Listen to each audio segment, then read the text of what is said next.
মন্দির নিয়েও কারোর কোনো সমস্যা নেই, মসজিদ নিয়েও কোনো সমস্যা নেই, কিন্তু এটা বোঝাই যাচ্ছে যে নামকরণ করা হয়েছে এবং এটা বিজেপির কাছ থেকে একটা মোটিভেশন সেটা রয়েছে, উস্কানি দেওয়ার একটা মোটিভেশন রয়েছে। এখানে যে এই peace and law and order রয়েছে সেটাকে নষ্ট করার চেষ্টা করা হচ্ছে এবং হুমায়ুন কবির অবশ্যই বিজেপির দেখানো পথে চলছেন। কাজে all the best to him. বাংলার মানুষ যোগ্য জবাব দেবে। তিনি বলছেন 90টা আসন নিয়ে তিনি বিরোধিতা আসবেন। নিঘোষ বলছে মন্দির মসজিদ নিয়ে কোনো কিছু নিয়ে অসুবিধা নেই। অসুবিধা থাকবে কেন?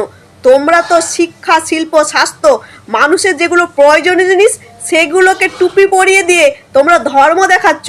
অসুবিধা বলবে কোথা থেকে? কারণ তোমাদেরই তো চটি বুড়ি জগন্নাথ ধাম বানিয়েছে সবার ট্যাক্সের টাকায়। তুমি এখন অসুবিধা বললে রক্ষে আছে? আর এদিকে রইল মসজিদ। এখন যদি বলো যে আমরা মসজিদে অসুবিধা আছে, তাহলে যে 2026-এ ভোট জুটবে না, তার জন্য তো তোমায় বলতে হবে আমার অসুবিধা নেই। 2024 সালেও তো বলেছিল হুমায়ুন কবির আমি মসজিদ বানাবো, তখন তো সাসপেন্ড করলে না?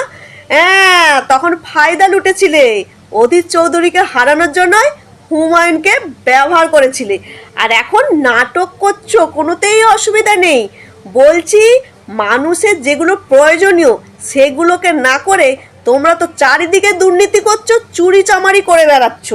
দুর্নীতির কোনো শেষ আছে? এই যে স্কুল, সরকারি স্কুল তো বন্ধের পথে। সরকারি স্কুলগুলো তো মানে টিচার নেই, শিক্ষক নেই। আর যেসব শিক্ষকের প্রয়োজন তোমরা কি করছো? কেউ পাস করে না, কেউ র্যাঙ্ক জাম্প করছে, কেউ সাদা খাতা জমা দিচ্ছে, তাদেরকে চাকরি দিয়ে দিচ্ছ টাকার জন্য। আর রইল বাকি, তাও আবার হচ্ছে 9-10 বছর পরে। তোমরা শিক্ষক নিয়োগ করছো না, স্বাস্থ্যের তো 12টা বাজিয়ে দিয়েছো। তাই তোমরা এখন মন্দির মসজিদকে এখন ওইটাই উপায় নিয়েছো, ওই মন্দির মসজিদ ওই ধর্ম দেখিয়ে ভোট নেওয়া। কিন্তু তোমরা দুই দিকে থাকলে তো হবে না। সবাই তো তোমাদের মুখোশটা জেনে গেছে, বুঝলে? সবাই জেনে গেছে।